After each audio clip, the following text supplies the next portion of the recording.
Hi everybody, and welcome back to the channel. This is not a normal video like my other ones. This one is just a memory that I wanted to share with you. I live in the northern part of the United States, which is Ohio, and here we don't get to see the Aurora Borealis that often, but tonight we've got a special treat, and that is it's supposed to show up and we're supposed to be able to see it.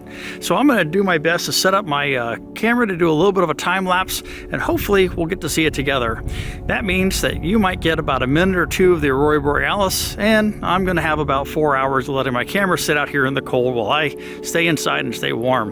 So hopefully you enjoy this memory. I am working on some new videos, but if you like it, do me a favor, hit that like and subscribe button down below just to know that you like this memory just as much as I do. And I hope you are uncovering your memories on your tapes and you're doing that conversion, and and hopefully those videos are helpful for you.